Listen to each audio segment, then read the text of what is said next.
Bonsoir, bienvenue sur Equinox Soir. Près de 16 personnes perdent la vie chaque jour au Cameroun à cause des accidents de la route.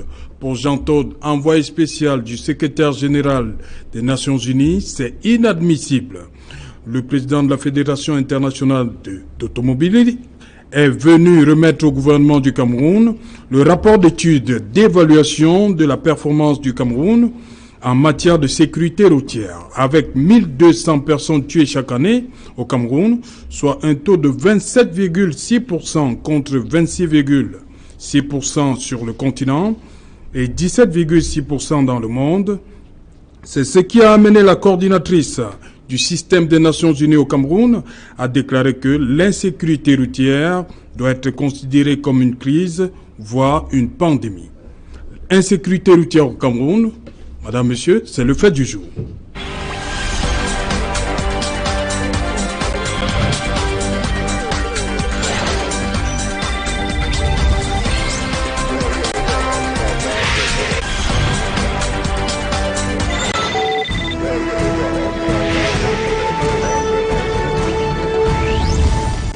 Pour en parler, je suis avec Angelbert Ledon d'Atua.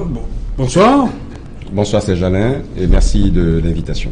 Vous êtes militant MRC, c'est bien cela? C'est bien cela. Je commence par cette question. Le ballon du pénalty a finalement été remis à Bouddha, à Maurice Kamto. Oui, le ballon du pénalty a été remis au président candidat Kamto à Bouddha. Bouddha qui était pour nous l'apothéose d'une tournée dans l'ouest du Cameroun qui a été tout simplement époustouflant. Et comme symbole d'apothéose, on a estimé donc que c'était le moment pour le parti de lui remettre donc le ballon donc du fameux penalty. Le fameux penalty, mais on a entendu beaucoup de choses pour l'escale de Banganté. Que s'est-il réellement passé à Banganté, Angelbert Lebon? Ben, que s'est-il réellement passé à Banganté? Il s'est passé simplement que nous savons que notre pays est à l'exercice du multipartisme depuis les années 90 et que rendu à pratiquement 3 décennies plus tard, il y a des gens qui ne se sont pas encore accommodés donc du fait que nous soyons dans un état multipartiste et qui pensent aujourd'hui que la parole ou bien toute action contraire ne doit être accordée à l'opposition. Donc, on a eu certaines élites et responsables politiques dans l'UND qui ont pensé que la seule voix qui puisse se faire entendre ou être entendue dans l'UND ne peut être que celui du RDPC.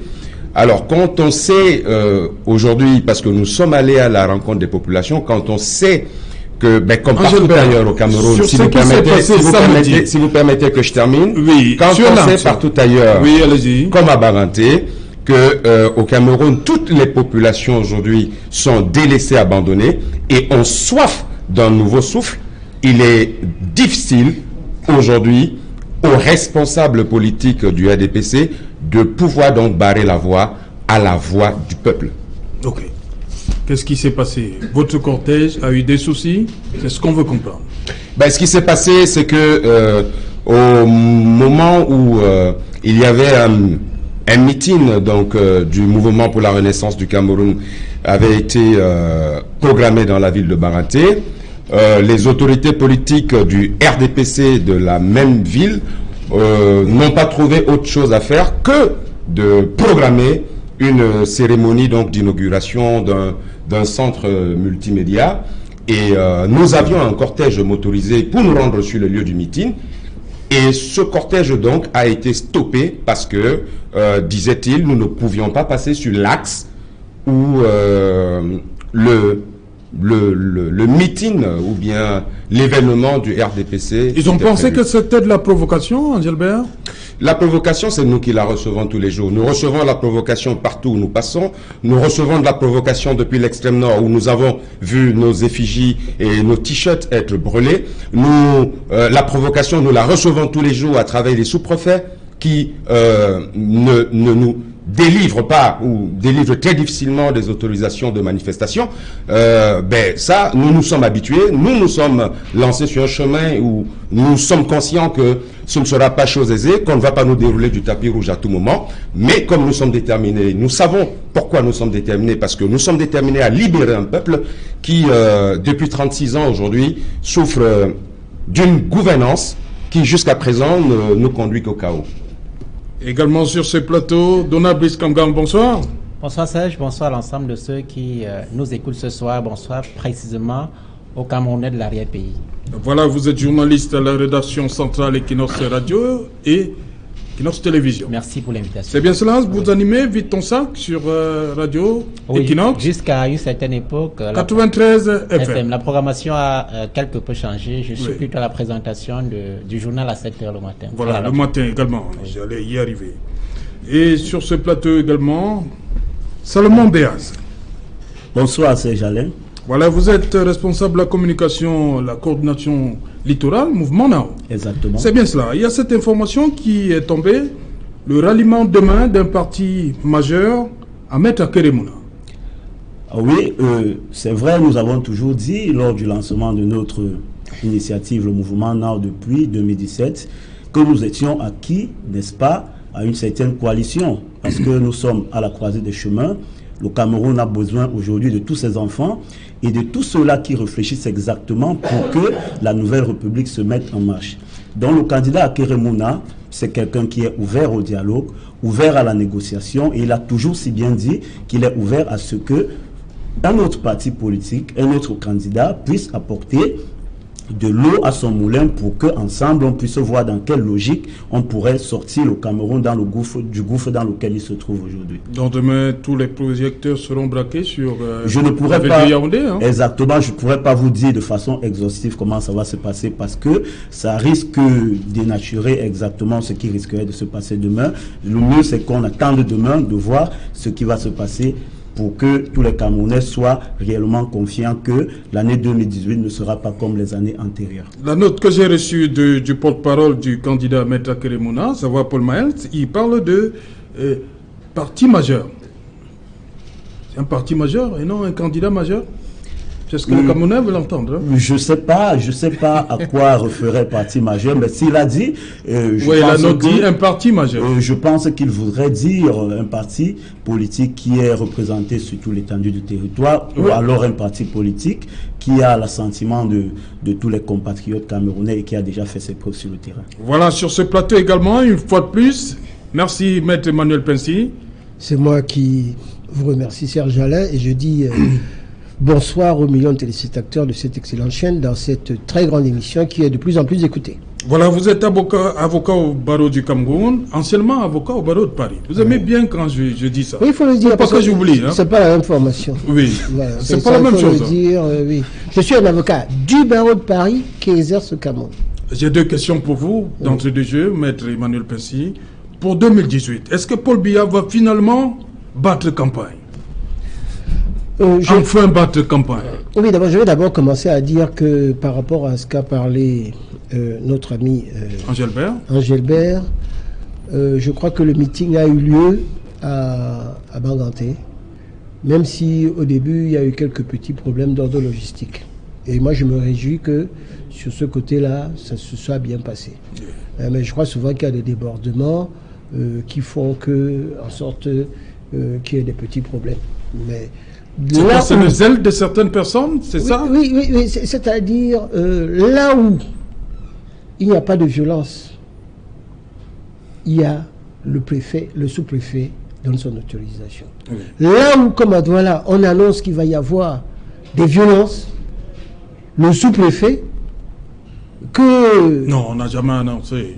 Non, si vous lisez la demande, elle était assez violente. Elle était...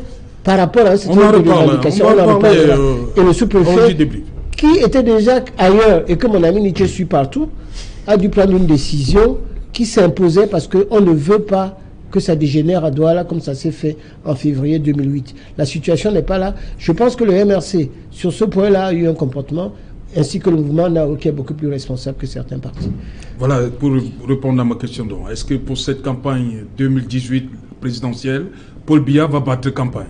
Bon, je crois d'abord qu'il faudrait voir que le RDPC est toujours en campagne, tous les jours. Et si vous regardez le code électoral, la campagne commence... Est-ce que c'est la même chose? Les gens veulent voir le candidat. La campagne commence le 24 septembre. Alors, les gens sont très pressés. Ils voudraient voir le président battre campagne, comme tous les autres qui ne sont pas connus. Je me rends d'ailleurs compte qu'il y a 3 candidats que personne... enfin, les gens ne connaissent plus. Je regrette par exemple que Serge Matombe, qu'on ne l'entende pas, qu'on ne le voit pas.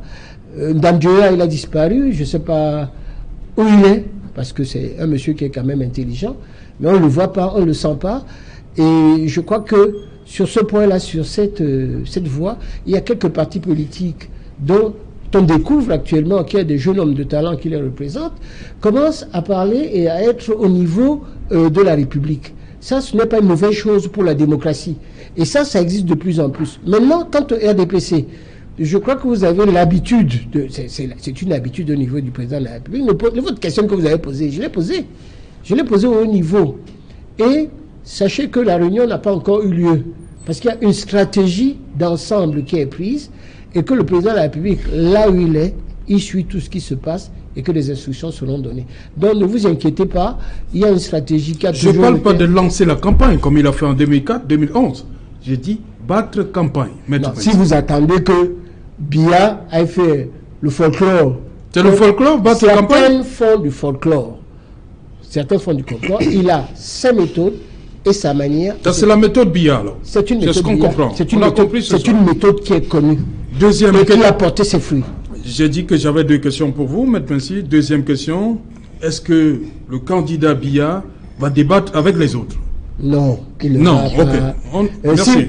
Non, mais je n'ai pas terminé. Si vous attendez que le président Biya aille avec Cabral Libi, qu'il aille avec Kamto. Mais ils sont tous candidats, non? Avec Kamto, d'ailleurs, qui a eu peur de prononcer son nom la dernière fois.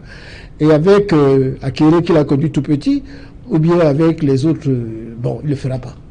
Moi, ce que je peux dire. On ne peut pas. Serge Allaire, vraiment, c'est dommage que nous soyons dans une république où on passe le temps. Oui, rapidement, c'est pour ça que je dis. N'est-ce pas, à démontrer avec les arguments les plus pertinents qu'un homme est devenu logiquement un dieu et qu'un candidat serait infantilisé. Moi, je pense que sur ce plateau, je pense qu'à cette élection, ce sont les arguments des candidats et des programmes qui sont en compétition. Et le bilan d'un individu qui, durant 36 ans, n'a jamais démontré qu'il était à la hauteur de gérer ce pays. Et je pense qu'on n'a pas besoin de démontrer qu'il est tellement fort, parce que s'il était tellement fort dans sa gestion, on n'aurait pas eu un Cameroun catastrophique aujourd'hui, comme c'est le cas. Ok, Angelbert. Moi, simplement pour déplorer, et ce ne sera pas la première fois, cette condescendance du RDPC, ce mépris et ce manque de respect pour les électeurs, à moins qu'on ne m'explique en des termes que je ne comprendrai pas, mais moi je ne comprends pas comment un candidat qui aujourd'hui sollicite le suffrage de 7 millions d'électeurs peut ne pas aujourd'hui s'adresser à ses électeurs. On comprend que depuis 36 ans, il ne s'adresse pas à son peuple, il ne s'adresse pas à la presse, mais nous sommes quand même dans un contexte bien précis des élections. C'est 7 millions de Camerounais qui nous regardent, 7 millions d'électeurs, 26 millions de Camerounais au total. La seule chose qu'ils puissent demander à tout candidat aujourd'hui, c'est au moins de savoir ce qu'il leur propose. Pour notre avenir, surtout en ce moment critique de notre pays, nous avons la crise anglophone, nous avons une économie aujourd'hui qui est devenue moribonde. Le Maître Pensy dit qu'il a choisi de passer par des émissaires. Et vous aurez son programme. Mais qu'est-ce que vous attendez? Mais quels émissaires? Écoutez, je ne sais pas. Les gens qui parlent en je ne sais pas ce qu'on appelle émissaire, mais les 2 émissaires du RDPC que j'ai vus sur des plateaux de télévision, notamment sur la chaîne publique, il y en avait un qui est ministre de l'enseignement supérieur, c'est-à-dire en charge de la formation, en charge de la formation de nos jeunes petits frères et de nos enfants. Et il me souvient que ce monsieur avait pris sur lui d'aller faire commander, avec validation du chef de l'État du Cameroun, 500 000 ordinateurs qui auraient pu créer des emplois au Cameroun.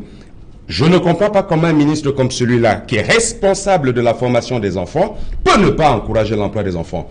Il me souvient également que sur un autre plateau, j'ai vu un autre représentant de M. Biya, dit-on ancien directeur général de l'ENAM, ENAM, qui est une école où on a quand même vu il y a quelque temps quand même un mort être désigné comme major d'une promotion. Donc, si c'est ça des représentants de M. Biya, je comprends bien que ces représentants sont à son image. Ok, merci. Oui, merci. Bon, Donald Brice Kamga, on va revenir au fait du jour. Le gouvernement de la République a sollicité les Nations Unies pour l'accompagner dans la lutte contre les accidents de la route. On sait qu'en 2017, on a franchi le cap de plus de 1000 morts. Oui, plus de 1000 morts. Vous comprenez pourquoi le secrétaire général a dépêché, a envoyé quelqu'un spécialement pour cela au Cameroun? C'est une question très importante. Vous comprenez cette démarche? C'est une question très importante. Précisons que le Cameroun n'a pas sollicité les Nations Unies. L'envoyé spécial du SG des Nations Unies est au Cameroun dans le cadre d'une mission d'évaluation. Un rapport. Voilà. Parce que en 2011, les Nations Unies ont déclaré la décennie 2011-2020 décennie de lutte contre l'insécurité routière. Oui. Et au niveau africain, l'Union africaine s'est appropriée ce plan d'action-là pour implémenter au niveau continental. Donc c'est dans le cadre de l'évaluation à mi-parcours de l'implémentation de ces mesures-là que l'envoyé spécial du SG de l'ONU est au Cameroun depuis 3 jours maintenant. Pourquoi le Cameroun dans lequel le rapport est rendu en même temps que l'Ouganda. Le Cameroun et l'Ouganda sont les 2 pays qui pour le moment accueillent l'envoyé spécial de l'ONU. Pourquoi ces 2 pays? Eh bien parce que ce sont le Cameroun et l'Ouganda font partie des pays africains dans lesquels l'insécurité routière est encore très importante et donc il fallait commencer par les États où la situation est plus préoccupante avant d'enchaîner au niveau africain. Angèle Berlebon, vous comprenez pourquoi il y a tant d'insécurité au Cameroun sur le plan routier? Qu'est-ce qui peut justifier cela? Je dis, il n'y a rien qui puisse justifier. Moi, je trouve simplement tout ce qui se passe aujourd'hui sous le regard de nos dirigeants, je trouve cela inconcevable. Je ne peux pas, moi, comprendre qu'au Cameroun aujourd'hui, la vie humaine n'est plus de la valeur pour nos dirigeants. On nous parle de 1000 morts sur 2017, plus de 1000 morts sur 2017. Il ne me souvient pas un seul instant avoir lu quelque part sur une de nos chaînes nationales, radio ou télé ou même la presse à travers Cameroun Tribune, la moindre condoléance du chef de l'État aux familles. 1000 morts, c'est comme si on parlait de 1000 poulets ou 1000 insectes. Ce qui se passe est très grave. Et la mission des Nations Unies aujourd'hui au Cameroun n'est pas hasardeuse. Je pense que votre collègue tout à l'heure parlait de la décennie des Nations Unies 2011-2021. On est en 2018. Donc c'est un plan d'action qui a été déployé par les Nations Unies depuis 2011. Donc ça fait 7 ans. L'évaluation aujourd'hui est simplement désastreuse.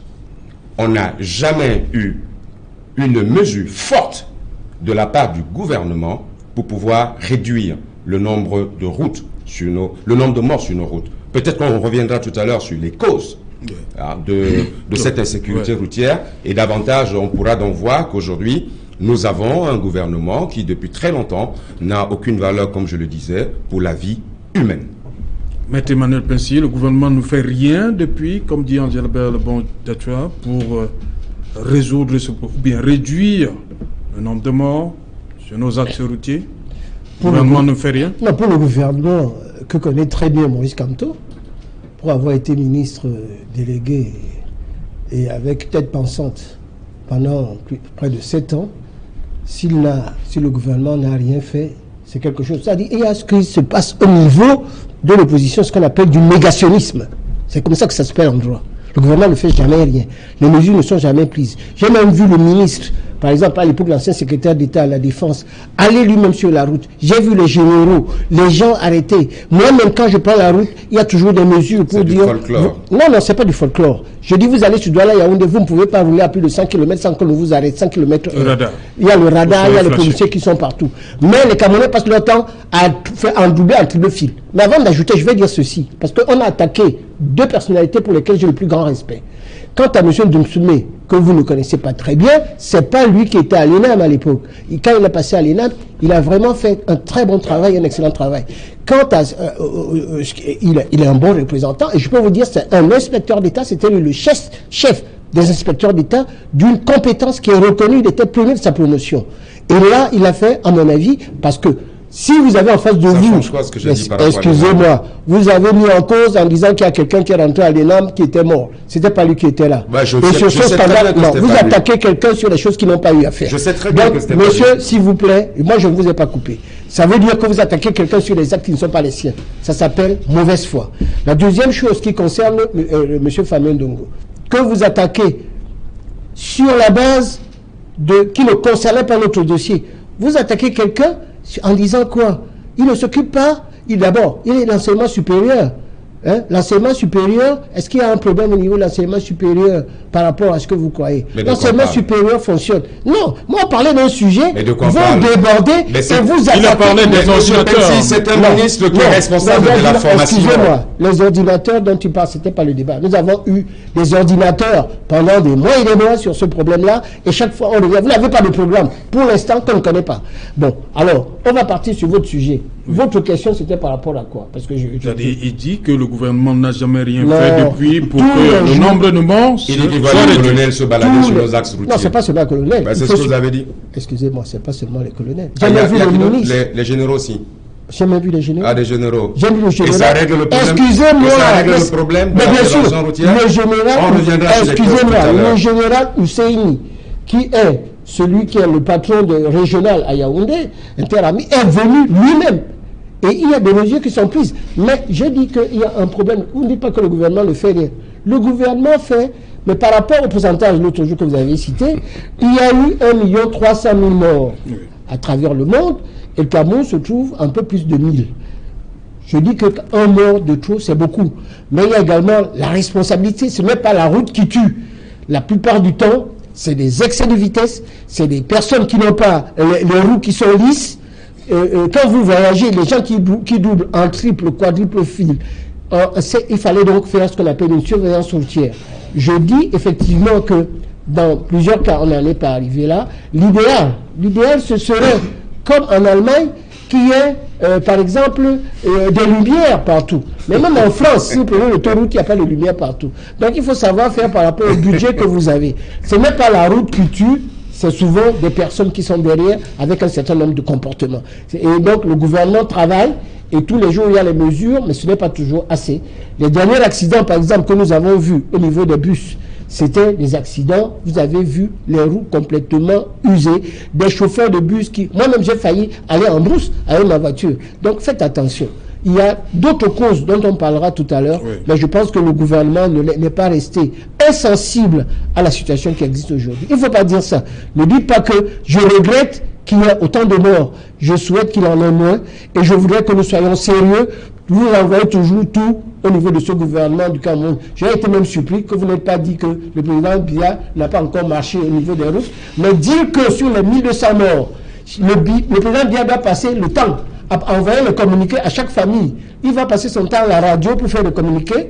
Non, soyons sérieux. Il y a des morts, on le regrette. Non, pas chaque famille, mais il a dit pas chaque famille. Lorsqu'il y a quand même un nombre considérable, le président... Le ministre qui est en charge prend toujours une décision. Pourquoi au Cameroun? Pourquoi c'est moi le président? Je suis en train de vous expliquer que vous pensez qu'il y a les accidents qu'au Cameroun. J'ai vu, pas plus tard, excusez-moi, je vais terminer. La semaine, non, un pont entier à Gênes qui s'est écroulé dans des conditions incroyables. En France, ça arrive tous les jours. Non, laissez-la ça veut dire que le Cameroun... Attendez, terminez. Le seul îlot au monde où il n'y a pas d'accident de circulation. Oui, allez-y, Salomon Béas. Vous pensez que rien n'est fait aussi je depuis... suis outré, je suis même abattu, vraiment, logiquement, quand j'entends, quand j'écoute le raisonnement de Maître Pensy, qui est à mon avis, parce que c'est quelqu'un que j'admire, de par sa fonction, de par son statut, mais quand il est à la télé, je ne sais pas si dire la vérité, c'est quelque chose qui n'est pas bien quand il faut qu'un pays se développe. Je vais vous dire, Serge Alain, c'est la première fois que j'entends que quelqu'un dise que rendre service à la nation serait perdre du temps. Mais le contrat, vous venez de le dire, que le président de la République ne peut pas perdre du temps en envoyant les condoléances à chaque membre de la République. Vous avez dit ça, monsieur. Je vais vous dire. Chaque jour, je vais vous dire. C'est ce que j'avais voulu dire. Vous avez votre temps d'antenne. Voilà, même rendre service aux Camerounais, dire des condoléances aux familles victimes sur nos routes. Parce qu'un gouvernement n'a pas anticipé, ne serait pas perdre du temps. S'il fallait même faire comparaison, s'il fallait faire des comparaisons, les présidents de d'autres pays, quand il y a des catastrophes quelque part, en Italie, en France, vous connaissez ce que ces présidents font. Mais je ne voudrais pas faire ce type de comparaison. Je suis né dans le Bongo. La route, Loum, je veux dire Konsamba, Douala, c'est une route qui date de l'époque de Mathusalem. Et toute œuvre humaine, aussi longtemps qu'elle a duré, a une période de vie. Un gouvernement sérieux qui est soucieux de sa population ne gouverne pas seulement, mais anticipe. C'est ça, la tactique des gouvernements sérieux. Nous nous rendons seulement compte que nous avons des personnes au pouvoir qui sont usées par le temps, qui sont même usées dans leur valeur intellectuelle et qui n'ont pas la capacité à produire des résultats qui pourraient amener la population à éviter ce type de cas. Quand vous prenez votre voiture, par exemple, quand moi je pars de Douala pour Loum, vous vous rendrez bien compte que cette route est tellement usée. Elle est usée pourquoi? Parce qu'elle a mis du temps et les gens qui nous gèrent n'ont jamais pensé à ce qu'ils puissent avoir une réelle politique sur la sécurité routière qui pourrait apporter des aménagements pour que nos véhicules, aussi vieux, parce qu'on va même évoquer ce problème-là, aussi vieux qu'ils sont, ne puissent pas avoir, n'est-ce pas, les hécatombes que nous regardons tous les jours. Mais curieusement, nous nous rendons bien compte que ce n'est pas ça. C'est pour ça qu'en 2018,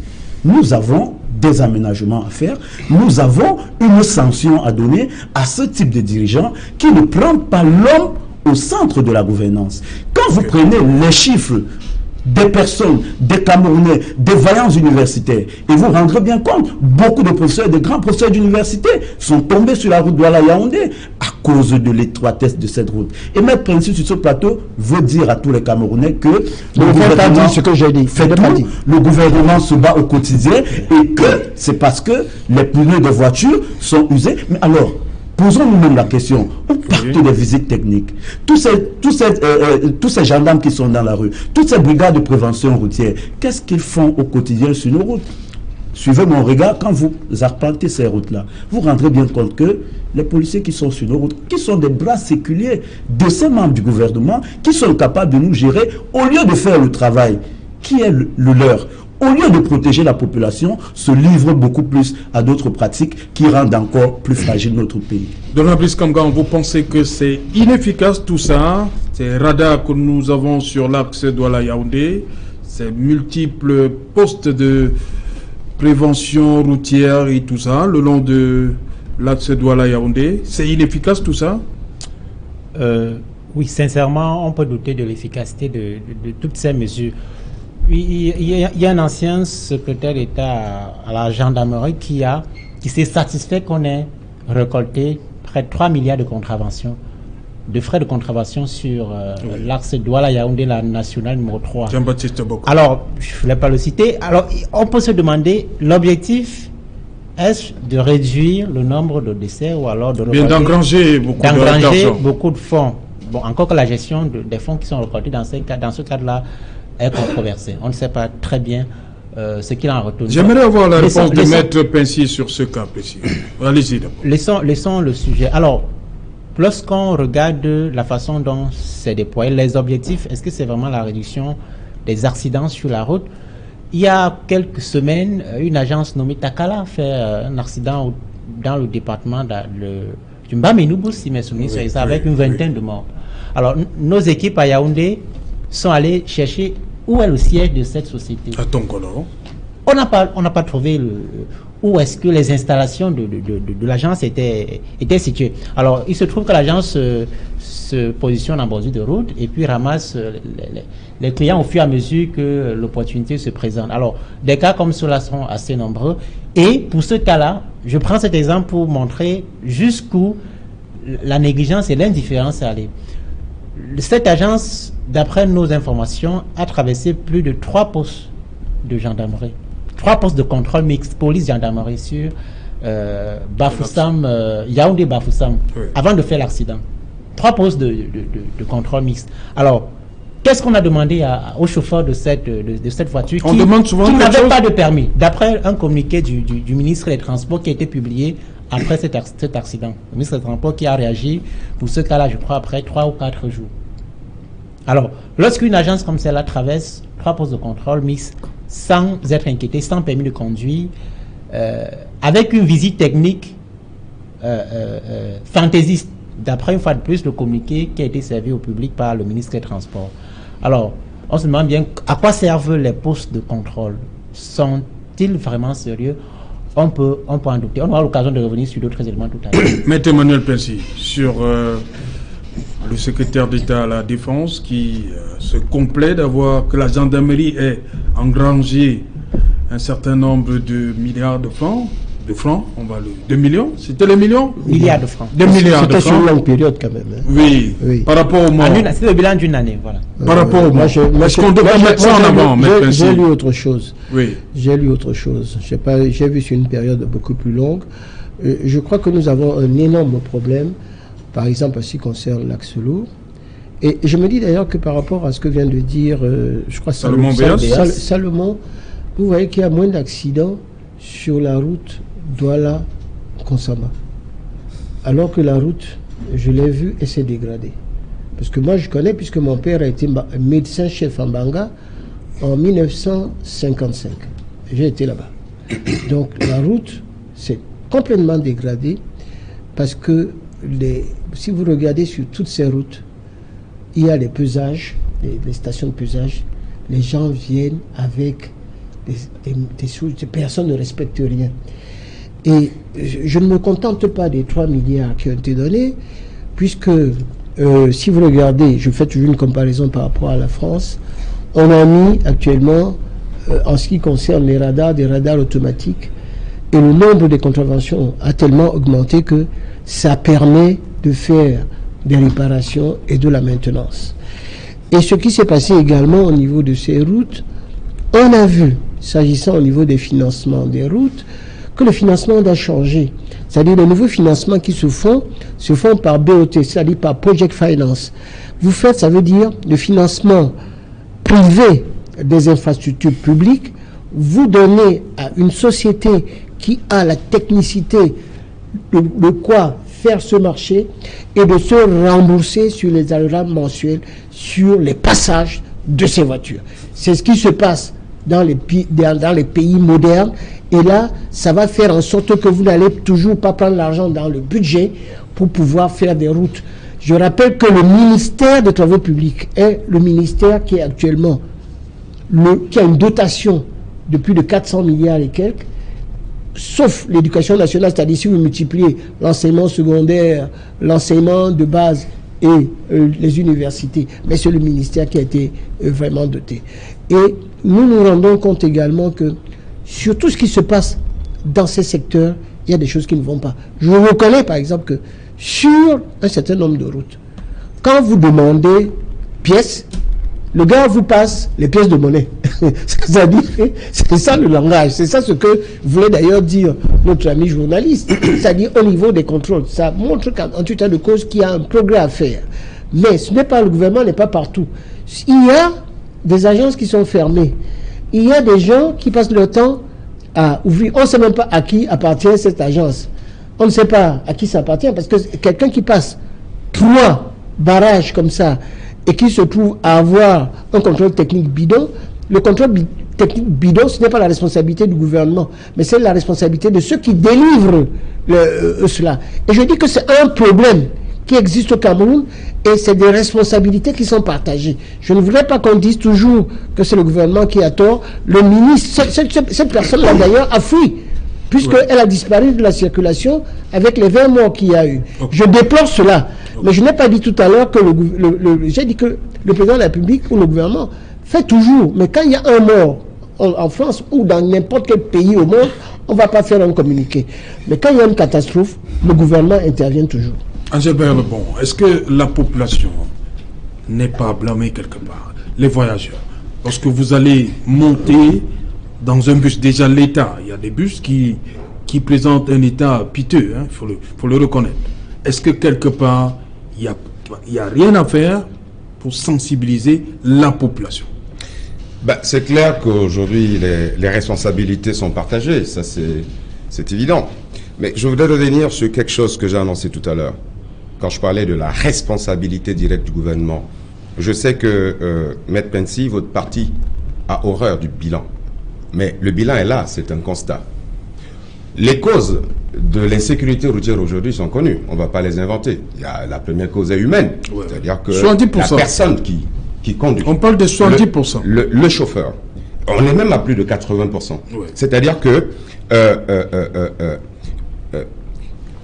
quand on regarde la qualité des permis de conduire aujourd'hui de manière globale,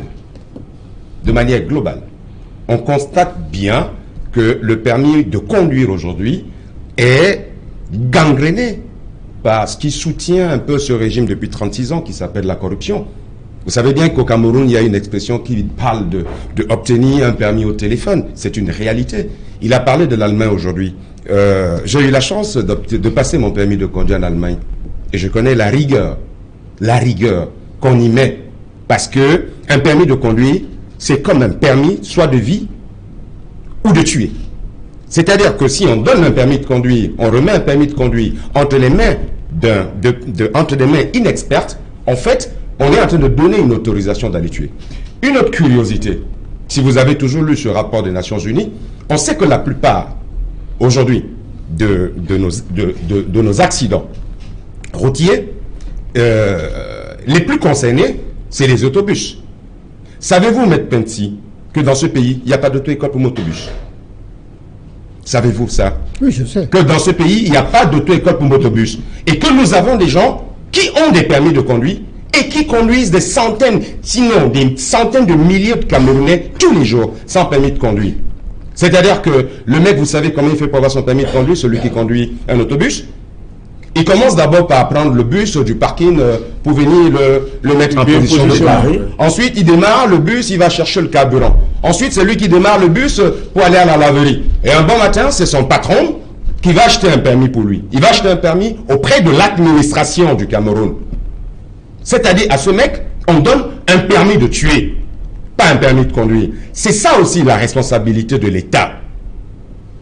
Alors, la deuxième cause aujourd'hui, M. Pensi, la deuxième cause. Je ne suis pas votre adversaire. Hein. Non, mais j'ai bien compris, mais je suis en train de vous... Je suis en train de vous mettre devant le bilan et les responsabilités de ce gouvernement. Les deuxièmes causes aujourd'hui sont matérielles. Oui. Je vous mets sur l'axe lourd. Vous avez parlé tout à l'heure de pneus usés. Oui. Ben, ces pneus, ou bien ces voitures qui fonctionnent sans des phares, ont, s'il vous plaît, toutes, je dis bien toutes, des visites techniques. Toutes des visites techniques. Une fois de plus, comment elles font? Mais la corruption. Savez-vous que dans ce pays, Maître Pensi, c'est le ministre qui est en cause. Savez-vous que dans ce...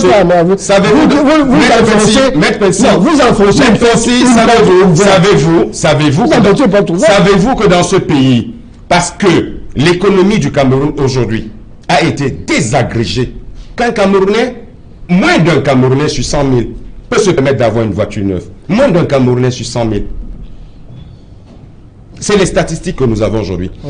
Monsieur Pensi, sur les causes infrastructurelles, oui. Savez-vous, Maître Pensi, que depuis 36 ans, savez-vous, depuis 36 ans au Cameroun, il n'y a pas le moins de centimètres d'autoroute opérationnelle. 36 ans. Le Cameroun est l'un des rares pays où, quand on vous dit qu'il y a eu un accident, la cause c'était 3e position. 3e position. On ne comprend pas ce que ça veut dire. En fait, vous avez décidé de mettre à la disposition des populations des sentiers pour les tuer. On est sur un axe lourd. Et le Cameroun est le seul à appeler une route d'ailleurs comme ça. On est sur un axe lourd où dès qu'un camion tombe en panne, la chaussée est occupée aux 2 tiers. Il vous souvient qu'il y a quelques jours, il y a un sous-préfet, c'est-à-dire un des hauts serviteurs de l'État qui est décédé parce qu'il y avait un camion abandonné sur un axe routier pendant des jours. Qu'est-ce qu'on appelle la prévention routière? La prévention routière du gouvernement, c'est des gendarmes qui se mettent avec des radars et qui, quand vous êtes flashé, au lieu de payer la contravention de 25 000, ils encaissent 25 000 francs et que 10 minutes après, vous savez qu'il n'y a plus de radar et vous allez rouler à 160 km/h. Est-ce ça la prévention routière? La prévention routière n'est-elle pas celle de pouvoir aussi enlever sur la chaussée des camions qui tombent en panne et qui tuent tous les jours? Ok. Merci. C'est de ça que je parle, en termes de responsabilité du gouvernement. Voilà, on va dire que le Cameroun s'est engagé. Moi, quand il parle beaucoup, il faut que je dise un mot. Et je voudrais dire un petit mot. Oui, un pour petit la mot. bonne et simple raison qu'il faut adresser les condoléances à la famille Abba, parce qu'il est en train de parler du sous-préfet de Figuil, qui a trouvé en face de lui un camion qui était stationné. Et qui, si vous regardez sa voiture, lui-même, il allait à vive allure. Ça, il faudrait le dire. Et que sur ce point-là, il y a quand même des services qui ne sont pas partout. Je dis que dans ce cas-là, et moi j'ai toujours dit, les camions qui sont abandonnés devraient faire l'objet des services pour les enlever et surtout pour faire des contraventions contre ces personnes qui le font. Donc on les enlève et on les met quelque part. Ça c'est des choses à faire, mais il faut avoir les moyens. Une chose n'est pas de dire, et je voudrais dire, l'autre jour vous avez utilisé des chiffres sur, je ne sais pas, j'ai pas fait les statistiques sur les voitures neuves, mais je vous assure que je suis effaré. Moi, il y a des gens qui viennent me voir en vacances ici au Cameroun. Si vous voyez le nombre de 4x4 et de grosses voitures quasiment neuves qui sont dans les villes. Non, ces voitures non, elles ne sont pas neuves. Ces voitures ne sont pas neuves. 95% des voitures neuves aujourd'hui. Mais en tout cas,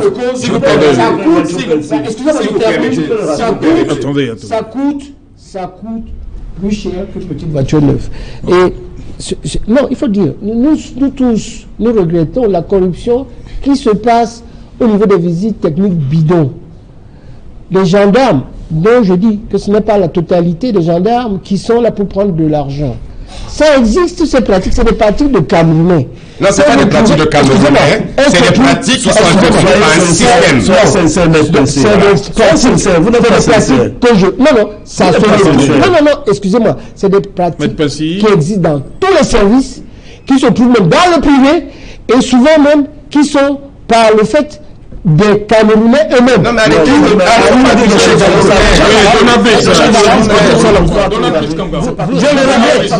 ça arrive. On vous oblige pas à donner l'argent. Quand on vous dit la contravention, c'est 25 000, vous négociez la contravention. Moi, je l'ai vu. Acceptez. Les Camerounais aiment la corruption. Je vous en prie. C'est le système qu'il a institué en valeur aujourd'hui. Vous avez évoqué le chiffre de 70% tout à l'heure de statistiques qui révèlent, qui imputent à l'homme les accidents de circulation. Précisons la source, c'est le ministère des Transports qui publie ce chiffre. Voilà. Alors, lorsqu'on parle de cause humaine, c'est quoi? C'est l'excès de vitesse, c'est l'état des véhicules, non, l'état de véhicule, ça vient. Conduite en état d'ébriété, tout ce que vous voulez. Alors, si on prend la conduite en état d'ébriété, il y a quelqu'un qui est chargé de sanctionner celui qui conduit en état d'ébriété. Bien sûr. Dans un pays, il y a quelqu'un qui est chargé de retirer un véhicule en mauvais état de la circulation. Bien sûr. Dans chaque cause qu'on dit humaine, il y a une responsabilité un peu plus supérieure. Prenons un exemple, si on prend un exemple en Occident ou dans un pays, si on cite l'Algérie ou le Maroc où les choses sont un peu plus organisées, on dira que c'est un peu loin de nous. Prenons le Gabon. Le Gabon aujourd'hui a institué une loi qui taxe plus cher les véhicules de plus de 5 ans d'âge. Ça permet de limiter l'âge des véhicules en circulation et de rajeunir le parc automobile. Dans la loi de finances 2018 qui est entrée en vigueur, il est prévu des taxes d'assises sur des véhicules de plus de 10-25 ans. J'espère que ma mémoire ne me trompe pas. Mais pour l'instant, évidemment, on ne peut pas encore évaluer l'impact de cette mesure. Vous parlez des visites techniques. Le Cameroun compte 33 centres de visites techniques. Demandez-vous combien sont sérieuses. Ils sont très pour les stands de visite technique qui délivrent des certificats de qualité, des certificats rassurants aux automobiles. Il y a une administration qui est chargée de sanctionner ces centres de visite technique-là. Cette administration, on la connaît. Voilà, les Nations Unies demandent justement au gouvernement camerounais d'étoffer sa politique de sécurité routière par le contrôle de la qualité des véhicules importés et assainir son parc automobile. Oui. Pour terminer, lorsque le Cameroun s'engage le 26 juin 2011, il est inscrit dans la décennie d'action pour la sécurité au Brésil, oui, je crois. Oui. Que le Cameroun s'engage à réduire de moitié le nombre d'accidents d'ici 2020. Donc on doit passer la barre de 600.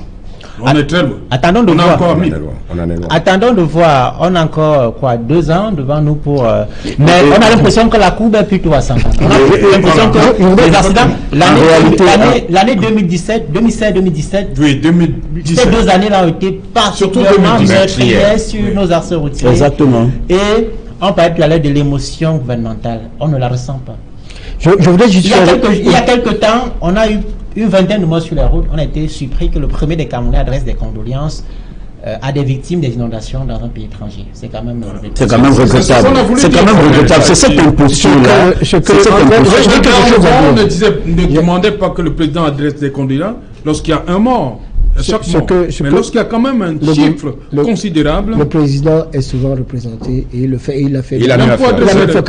Le président a mieux à faire. Si vous permettez, je voudrais quand même dire que Jean Todt, parce qu'il faut expliquer qui c'est, c'était un champion automobile et il a été président de la Fédération internationale automobile et il a été président de Ferrari au niveau de F1, c'est-à-dire au niveau de course automobile. C'est lui, c'est pour ça qu'il est venu pour expliquer comment ça doit se passer.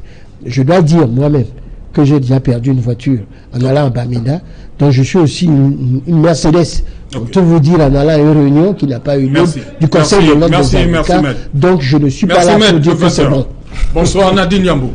Bonsoir Serge Chalaoudou, bonsoir au panel d'Equinox Soir, également aux téléspectateurs d'Equinox Télévision. Ce soir, aux 20h, nous parlerons de la grève des employés sur le site de construction des logements sociaux à Bafoussam, dans la région de l'Ouest Cameroun. Ils dénoncent les mauvaises conditions de travail. Nos reporters sont allés toucher du doigt la promiscuité de ces travailleurs abandonnés à eux-mêmes. Les écouterez au journal de 20h. S'achemine-t-on vers une nouvelle rentrée scolaire au rabais dans certaines localités des régions du nord-ouest et du sud-ouest du Cameroun.